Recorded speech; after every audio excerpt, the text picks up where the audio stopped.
আল্লাহ নবীর একজন সাহাবী ছিলেন হযরতে সুহাইব রুমি রাদিয়াল্লাহু তাআলা আনহু।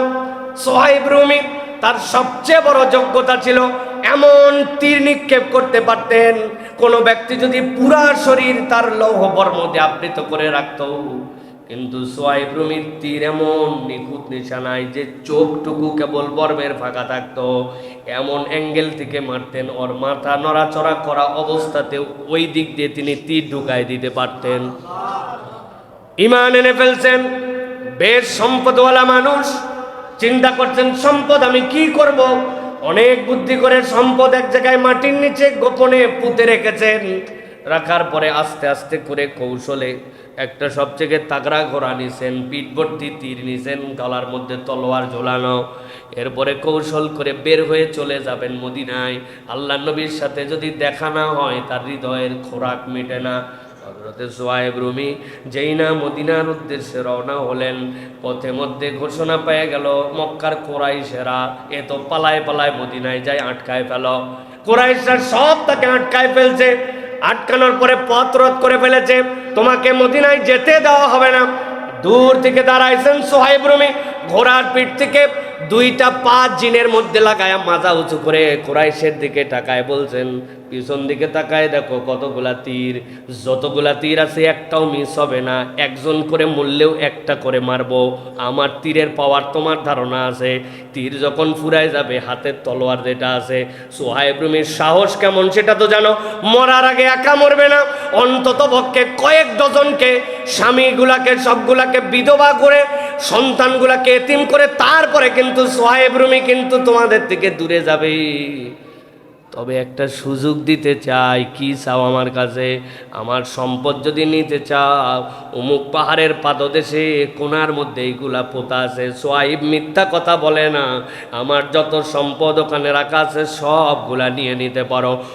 অমুকের কাছে আমার ঘোড়াগুলা দিয়ে রাখছি, সবগুলা নিয়ে নিতে পারো।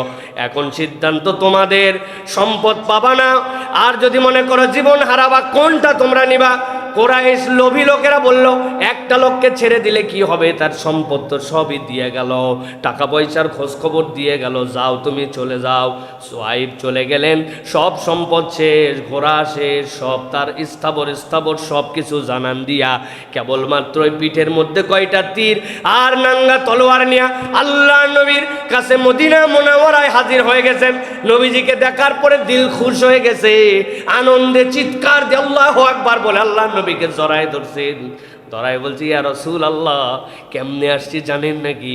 আমাকে কুরাইশরা ধরে ফেলছিল, ধরার পরে তাদের কাছে এমন এক গরম দিছি আর সাথে সাথে লোভ দিছি, গরমেও কাজ হয়েছে, লোভেও কাজ হয়েছে, আমার সব সম্পদ নিয়ে নিছে। এই যে কাপড়, এই যে ঘোড়া আর এই যে তীর, এইটুকুই কেবল আমার সম্পদ, আর কিছু আনি নাই।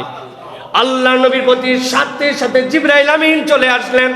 এক মুহূর্ত দেরি হয় নাই, আল্লাহ আয়াতে কারিমা অবতীর্ণ করলেন, ওয়া মিনান নাসি মান ইয়াশরি নাফসাহু ইবতিগা মারদাতিল্লাহ ওয়াল্লাহু রাউফুম বিল ইবাদ।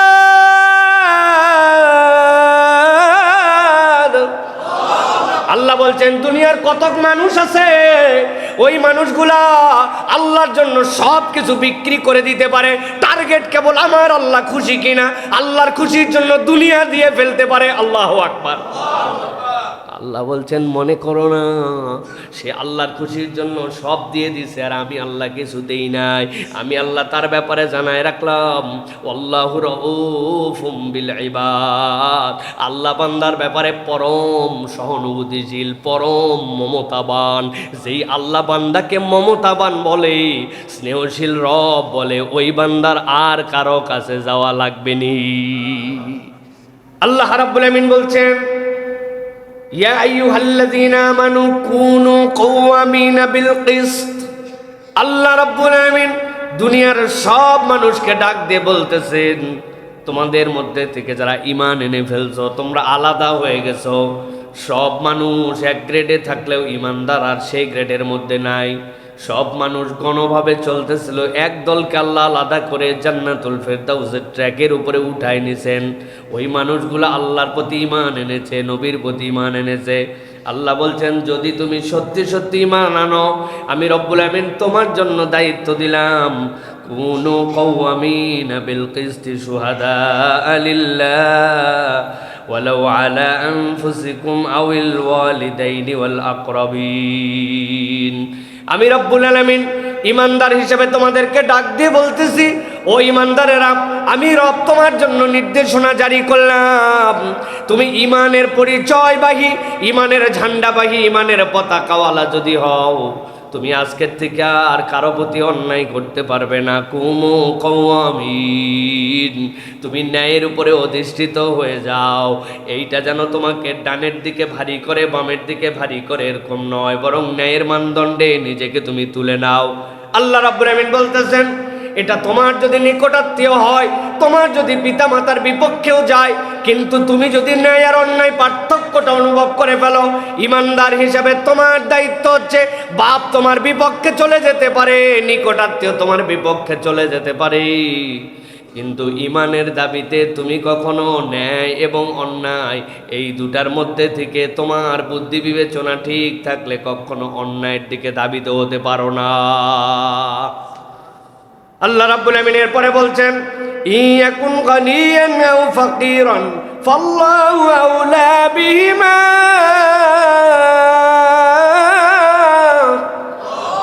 ক্ষেত্র তো অনেক সময় এরকম হয়ে যাবে, তোমার সামনে এমন পার্সোনালিটিওয়ালা লোক আসছে, এমন ধরনের ব্যক্তিত্ব সম্পন্ন মানুষ আসছে, বিচারে তোমার সামনে এমন পার্সোনালিটির লোক দাঁড়াইছে, কোটি কোটি টাকার মালিক হতে পারে, সে গণী হতে পারে, আবার উল্টাটাও হতে পারে, নিঃস্ব একজন মানুষ হতে পারে, কিন্তু তুমি যদি ইমানের ওই পরিচয়ের বাহক হও, আল্লাহ বলছেন ওটা তোমার এমন মানদণ্ড হবে, সে গণী হোক আর সে গরিব হোক, সে ধনী হোক আর সে ফকির হোক, সে তোমার নিকটাত্মীয় হোক আর দূরের আত্মীয় হোক, ইমানের দাবিতে আল্লাহ বলছেন কখনো তুমি ন্যায়ের পথ ত্যাগ করতে পারো না।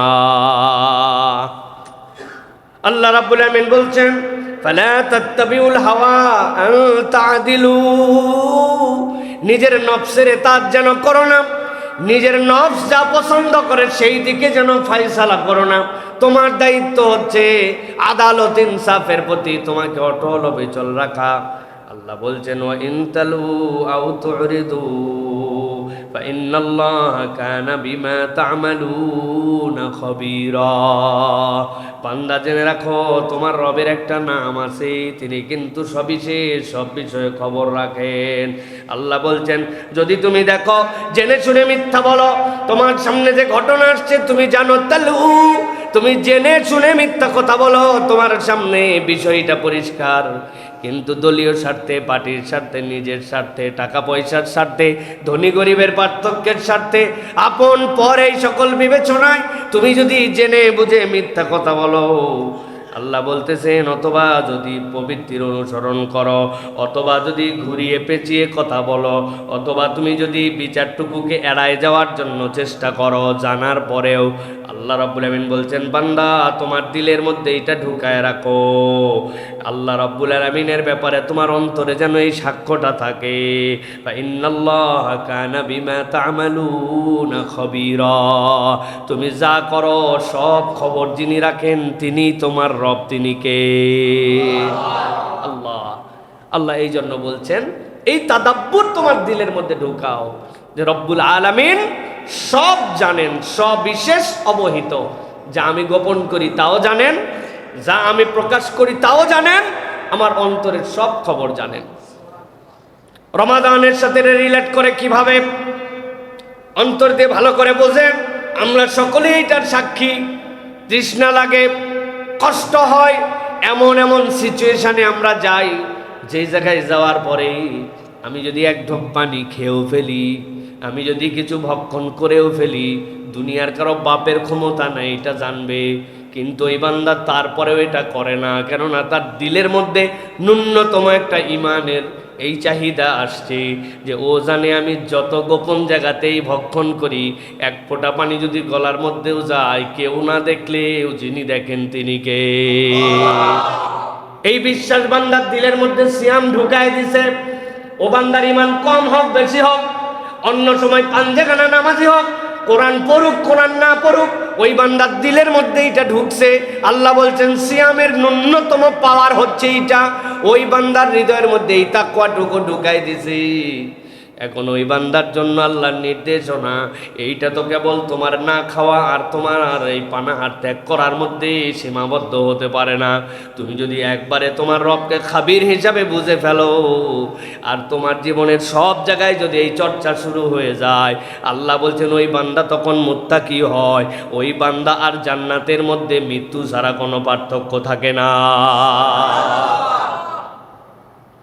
আল্লাহ রাব্বুল আলামিন সূরা মায়েদা ৮ নম্বর আয়াতের মধ্যে আল্লাহ বলছেন, ওয়ালা ইয়াজরিমান্নাকুম শানআনু কওমিন আলা আল্লা তা'দিলু ইদিলু হুয়া আকরাবু লিত্তাকওয়া।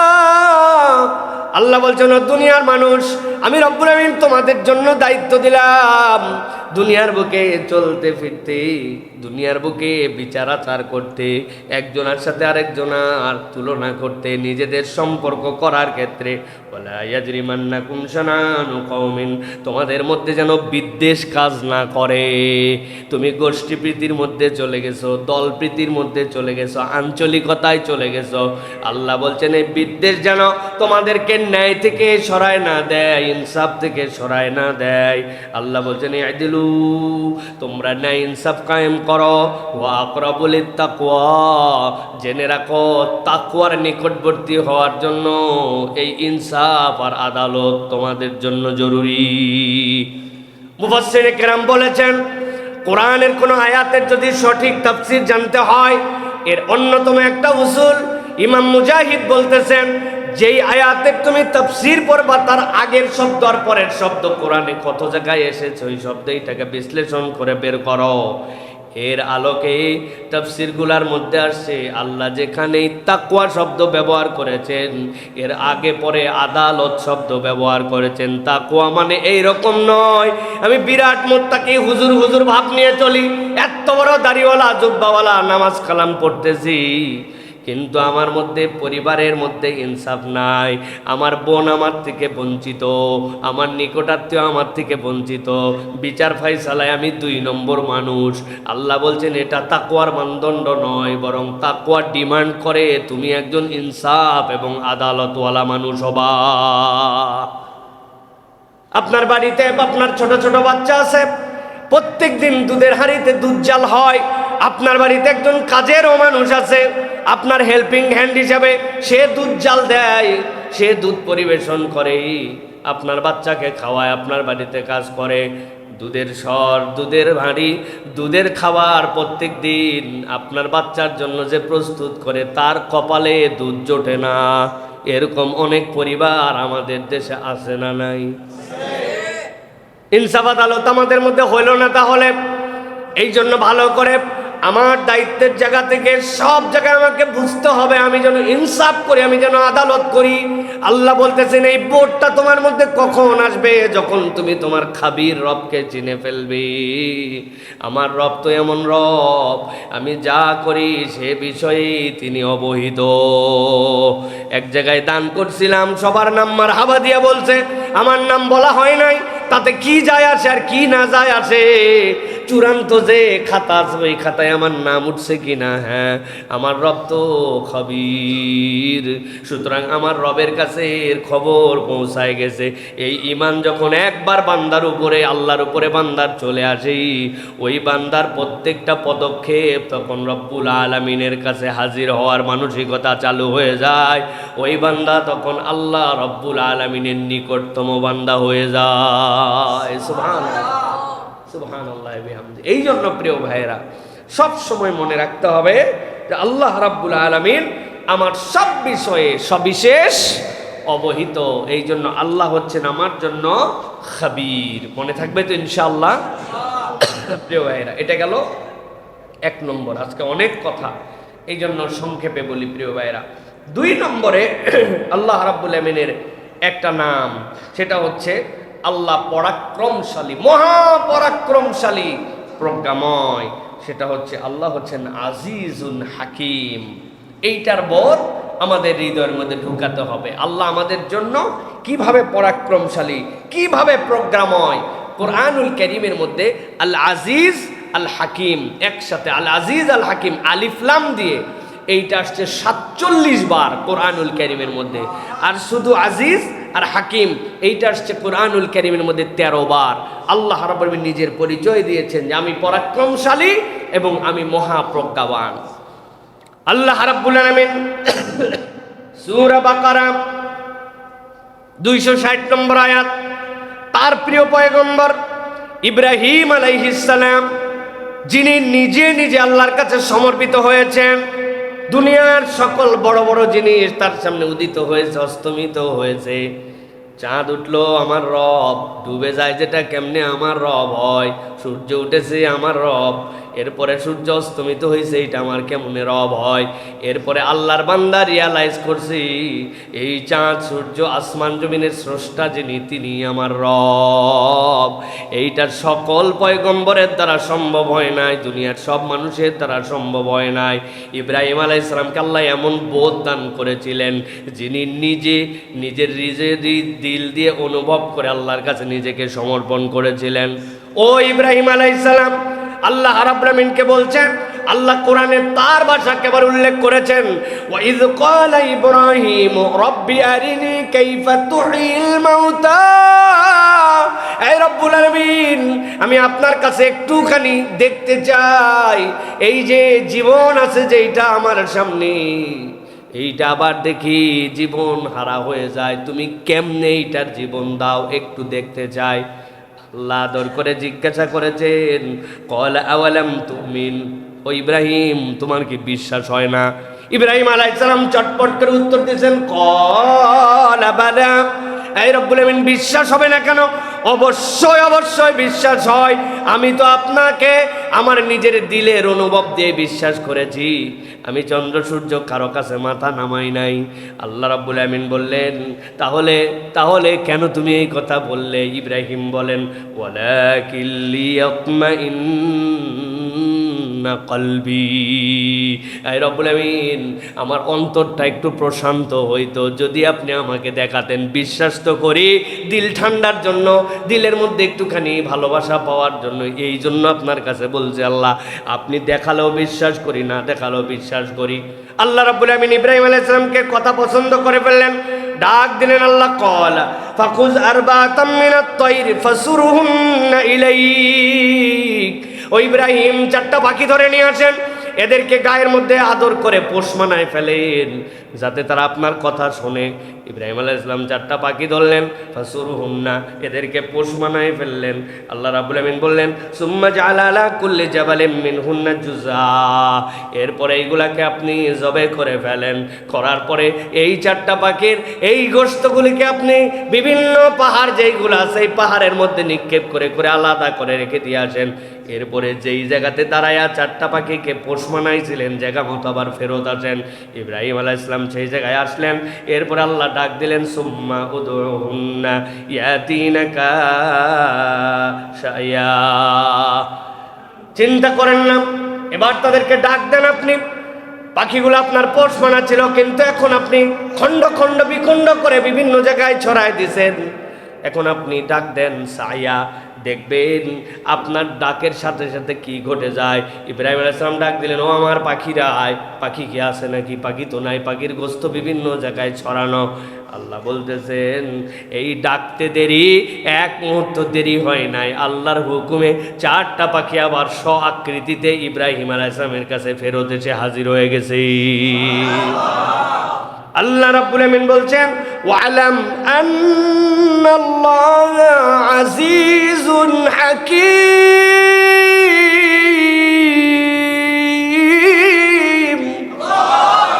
ও দুনিয়ার মানুষ, জেনে রাখো, জেনে রাখো, তোমার রব হচ্ছেন মহাপরাক্রমশালী, প্রজ্ঞাময়। তিনি কেমনে ক্ষমতার বিস্তার দেখান এইটা তোমার মাথায় কাজ করবে না, কিন্তু এইটা তোমার বিশ্বাসে রাখতে হবে, আমার রব মহাপরাক্রমশালী। এইটার জায়গা 2 ধরনের বান্দার অন্তরে। একটা জায়গা বান্দা যখন জানবে আমি যার গোলাম তিনি মহাপরাক্রমশালী, ওই বান্দার চলাফেরার ধরন কিন্তু ভিন্ন হবে। কি কথা ঠিক কিনা? তুমি কার লোক? চেয়ারম্যানের। কই গোনার সময় আছে? ব্যাককল, আমি এমপির লোক। আরে এমপি লাগাইছে। মন্ত্রীর লোক? কইলে এমপি মন্ত্রীর সাথে আমার চলাফেরা নাই ভাই, প্রধানমন্ত্রী ডাকলে যাই, না হলে যাই না। আর কোনো ঠেলামেলা চলবে নিচের লোকদের? সবগুলা চুপসায় যায়। ওরে বাবা রে বাবা, এর সাথে খাতির কার রে? প্রধানমন্ত্রীর সাথে তার সম্পর্ক। কয় আমি এমপি মন্ত্রী মিনিস্টার না হতে পারি, তবে এমপি মন্ত্রী মিনিস্টার বানাই। এরকম কিছু লোক আছে কি নাই ভাই? আছে। প্রিয় ভাইরা, আপনি বোঝার চেষ্টা করেন। আল্লাহ বলতেছেন তুমি কার গোলাম, একটু হৃদয় দিয়ে অনুভব করো। আল্লাহ বলতেছেন আজিজুন হাকিম, মহাপরাক্রমশালীর গোলাম তুমি, যেমন তেমন রবের গোলাম নও। সুবহানাল্লাহ। আমি কতবার যে আপনাদেরকে এই গল্প শুনাইছি, মিশরের এই গল্প, মিশরের দুর্ভিক্ষ, আর সবাই দুশ্চিন্তায়, সব মানুষ মিলে চিন্তা করতেছে কেমনে বাঁচা যাবে, কেমনে কি করা যাবে। যেই ঘরের মধ্যে পরামর্শ হয়, ওই ঘরের একটা জানালা খোলা, পাশ দিয়ে একটা রাস্তা গেছে, দেখি একজন গান গেতে গেতে যাচ্ছে, তারে নারে তারে নারে তারে নারে করে। চিন্তা করছে ব্যাককল, মানুষের বিপদ, তোর না হয় পরামর্শ সবাই নাই, কিন্তু তোর এত সুখ আসে কোত্থেকে, এত অন্তরে ধর ধর ধর। ব্যাককল বেদ্যপ কোথাকার, কোন সময় কোন গান গাওয়া লাগে ধরে নিয়ে সরে। এই তোর মনে এত পিনিক কেন? লোকজনের খাওয়ার নাই, বরণ নাই, মানুষ চিন্তায় অস্থির। আপনাদের চিন্তা আপনারা করেন, করবেন না? কয় আমি যার বাড়িতে কাজ করি, এই লোকের গোলার মধ্যে কি পরিমাণ গম আর জব আছে এ আমার জানা আছে। আপনারা 2 বছর না খায় থাকেন, আমার মালিকের 2 বছরের খাবার সংরক্ষিত আছে। চিন্তা আপনার, চিন্তা আমার নাকি? এই কথা বলে ওরে সাইরে দিচ্ছে যে সত্যি তো, এর যে মালিক আর মনিব, তার সাথে তো হিসাব ভিন্ন। এর মধ্যে থেকে একজন জ্ঞানী মানুষ তখন বলছে, আরে সুবহানাল্লাহ, দুনিয়ার একজন গোলাম, তার মনিবের 2 মাসের খাবার জমা আছে জন্য, তার গরম, তার ফুটানি, তার হাসি। আর আমরা কোন মনিবের গোলাম? আমাদের এত দুশ্চিন্তার কারণ কি? আমরা ওই মনিবের কাছে নিজেদেরকে আত্মসমর্পণ করে প্রকৃত গোলামের পরিচয় দিলে আমাদেরও তো চিন্তা হওয়ার কথা নয়, ঠিক কিনা? আল্লাহ রাব্বুল আমিন এই জন্য বলছেন, দুনিয়ার মানুষ ভালো করে জেনে রাখো, তোমার রবের পরিচয় তোমার মধ্যে ঢুকায় না। ওয়ালাম, জেনে রাখো, তুমি বুঝে রাখো, আন্নাল্লাহ আজিজুন হাকিম, আল্লাহ রাব্বুল আমিন তোমাদের জন্য মহাপরাক্রমশালী, প্রজ্ঞাময়। তোমার জ্ঞানের অল্প একটু দেওয়ার কারণে তোমার কত বিচক্ষণ মনে হয়, কিন্তু আল্লাহ নিজে ঘোষণা দিয়েছেন, ওয়ামা উতিতুম মিনাল ইলমি ইল্লা কলিলা, ভান্ডার থেকে তোমাদেরকে কিঞ্চিত মাত্র দেওয়া হয়েছে। সব জ্ঞান, সব প্রজ্ঞা রব্বুল আলামিনের কাছে। সুবহানাল্লাহ। কিন্তু আল্লাহ রাব্বুল আমিনের সাথে রিলেট করব কিভাবে? আজিজুন হাকিমের সাথে নিজেকে মিশায় দিব কিভাবে? আল্লাহ সেটার কৌশল ব্যাখ্যা করছেন।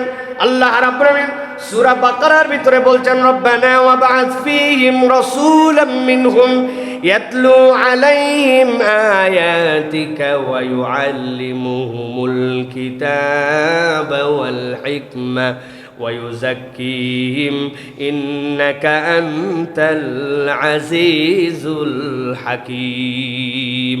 ও ইব্রাহিম আলাইহিস সালাম খানায় খাবার পাশে দাঁড়ায় দাঁড়ায় আল্লাহর কাছে দোয়া করেছিলেন। আল্লাহ বলছেন, বান্দা তোমার আজিজুল হাকিমের সাথে রিলেট করবে কেমন করে? এই সিলসিলাটা তুমি কেমনে নিবা? রবের কাছ থেকে এই পারফরমেন্স তোমার হৃদয়ের মধ্যে কেমনে ঢুকাবা? এইটা নিরেট কেবল ওয়াজ শোনার দ্বারা তোমার হৃদয়ের মধ্যে ইস্টাবলিশড হবে না, ইনস্টল করা লাগবে। এইটা তোমার জন্য তোমার হৃদয়ের মধ্যে চালু করা লাগবে। আল্লাহ বলছেন এটার কৌশল হচ্ছে পয়গম্বররা যেই বার্তা নিয়ে আসবেন ওইটাকে গ্রহণ করতে হবে। কেননা তাদের 1 নম্বর কাজ ইয়াতলু আলাইহিম আয়াতিকা, তিনি তোমাদের কাছে তার আয়াত তেলাওয়াত করেছেন। ওয়া ইউআল্লিমুহুমুল কিতাব, এই কিতাব তোমাদেরকে শিক্ষা দিয়েছেন। ওয়াল হিকমা, এবং এর মধ্যে তোমাদের জন্য প্রজ্ঞা আছে। ওয়া ইউযাক্কিহিম, আর এইটার জন্য অন্তরটা পরিশুদ্ধ হওয়া লাগে। তুমি যদি নিজেকে তোমার ওই অ্যাপসের জন্য উপযুক্ত ডিভাইস হিসেবে নিজেকে উপস্থাপন করতে না পারো, ওইটা যেরকম সেখানে ইনস্টল হয় না। অন্তর যদি বিশুদ্ধ না হয়, তাওহীদ যদি তার মধ্যে না থাকে, শিরিক মুক্ত যদি না হয়, আল্লাহ রাব্বুল আলামিনের নবী যেইগুলা নিষেধ করেছেন ওই আন্দাত ওই খারাপ অভ্যাসগুলা থেকে যদি দূরে সরে না যাও, আল্লাহকে আজিজুল হাকিম হিসাবে তোমার হৃদয়ে তুমি পাবা না। এই জন্য পরিশুদ্ধ অন্তর, আল্লাহর কোরআনের হিকমত, কোরআনের তিলাওয়াত, কোরআনুল কারীমের বুঝ, এইগুলো যখন একটা বান্দার জীবনে বৃদ্ধি পায়, ওই বান্দার হৃদয়ে এমন ফিলিংস হয়, আমি তো ওই রবের গোলাম যিনি মহাপরাক্রমশালী। সুবহানাল্লাহ। রমজান কিভাবে রিলেট করে এটার সাথে? শাহরু রমাদান আল্লাযী উনজিলা ফীহিল কুরআন। এই কোরআন আপনি যখন পড়বেন, তাদাব্বুর হবে, কোরআনের ভালোবাসা হবে, কোরআনের প্রতি আপনার মহাব্বত হবে, একটু একটু করে অর্থ বুঝতে শিখছেন, একটু একটু করে এর মধ্যে থেকে দু চারটা করে আল্লাহ রাব্বুল আলামিনের কোরআনের এই সকল ঘটনাগুলোর থেকে আপনি একটু শানে নুজুল পড়তে শুরু করেছেন। মন চাইছে দেখি তো একটা আলফাজুল কোরআনের বই কিনি তো, দেখি তো গুগলে একটু সার্চ দিয়ে দেখি তো যে কোরআনুল কারীমের শব্দার্থের জন্য কোনো বই আছে কিনা। আম্মা পাড়ার ভিতরে আপনি যদি মাত্র 226টা ওয়ার্ড মুখস্থ করতে পারেন, ঘুরে ফিরে ওই শব্দগুলাই আসছে, আপনি যাই পড়েন 100% না বুঝলে 50% আপনি বুঝে ফেলবেন। এই 226টা শব্দ মুখস্থ করা কোনো বান্দার কাছে কোনো ব্যাপারই না। ওই বান্দা 10টা অন্তত করি, 20টা অন্তত করি, আলাম মানে জানে ফেলছি, যেখানে এরপরে আলাম আসছে আমি বুঝে ফেলছি আলামের মানে কি, তারা মানে আমি বুঝে ফেলছি। এই যে আপনি আস্তে আস্তে করে একটা দুইটা করে করে তাদাব্বুর আর কোরআনকে ভালোবাসতেছেন, এটা কি? আল্লাহ বলছেন এটা তোমার হৃদয়ের মধ্যে ওই আজিজুন হাকিম, ওই হৃদয়ের মধ্যে গফুরুর রহিম, ওই হৃদয়ের মধ্যে হালিম, এই অনুভবগুলো আল্লাহ রাব্বুল আলামিন জাগ্রত করে দিবেন। কেননা তোমার অন্তরটা এটার জন্য তৈরি হচ্ছে, এটা কোরআনুল কারীম ছাড়া সম্ভব নয়। এই জন্য প্রিয় ভাইয়েরা, রমাদান আমাদেরকে আল্লাহ রাব্বুল আলামিন এই বোধের জায়গাগুলো, আল্লাহ রাব্বুল আলামিনের এই কথাগুলি আমাদের হৃদয়ের মধ্যে ধারণ করায়। আজকের সর্বশেষ পয়েন্ট যেটা, সেটা হচ্ছে আল্লাহ রাব্বুল আলামিন নিজের আরেকটা পরিচয় দিয়েছেন। আল্লাহ রাব্বুল আলামিন হচ্ছেন পরম মমতাময়, সহানুভূতিশীল, স্নেহময়। আল্লাহ পরম মমতাময়। এটাকে আল্লাহ রাব্বুল আলামিন কোরআনুল কারীমের মধ্যে বলেছেন রউফুর রহিম, রউফুর রহিম। আল্লাহ রাব্বুল আলামিন কোরআনুল কারীমের মধ্যে বলছেন, পুরা কোরআনে মাত্র 2 বার এইটা আসছে, মাত্র 2 বার।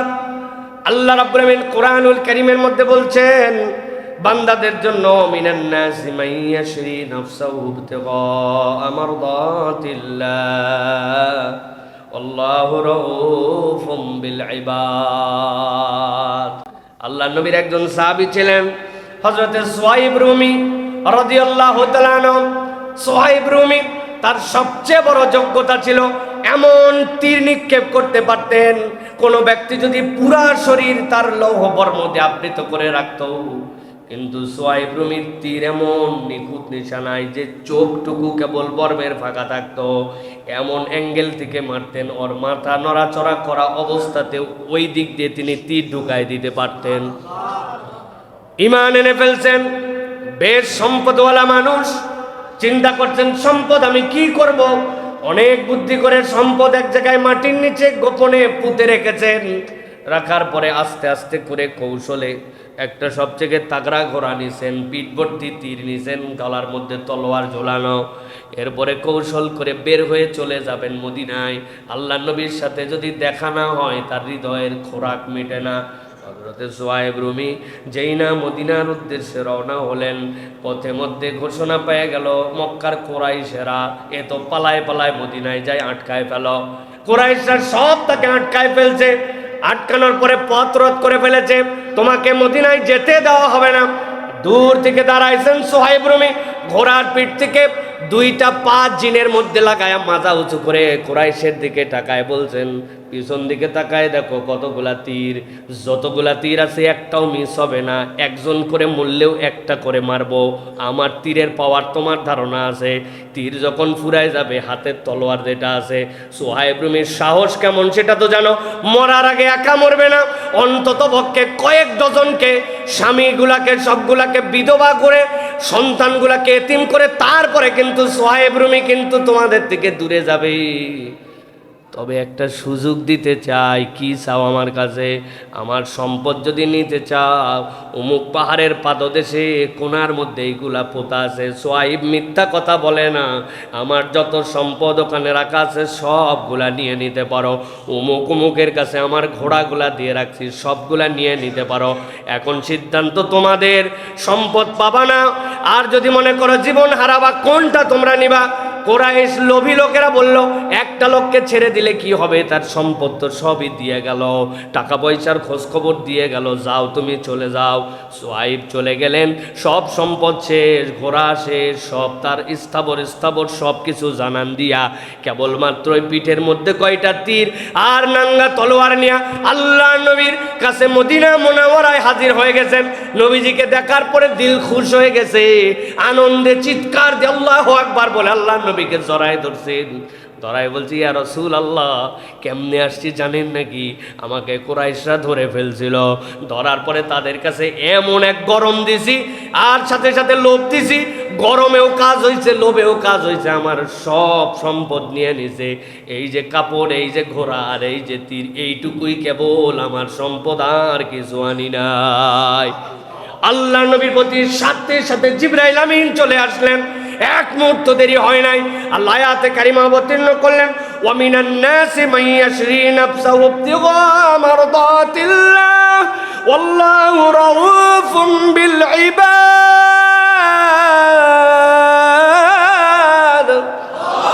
আল্লাহ বলছেন, দুনিয়ার কতক মানুষ আছে, ওই মানুষগুলা আল্লাহর জন্য সব কিছু বিক্রি করে দিতে পারে। টার্গেট কেবল আমার আল্লাহ খুশি কিনা, আল্লাহর খুশির জন্য দুনিয়া দিয়ে ফেলতে পারে। আল্লাহু আকবার। আল্লাহ বলছেন, মনে করো না সে আল্লাহর খুশির জন্য সব দিয়ে দিছে আর আমি আল্লাহ কিছু দেই নাই।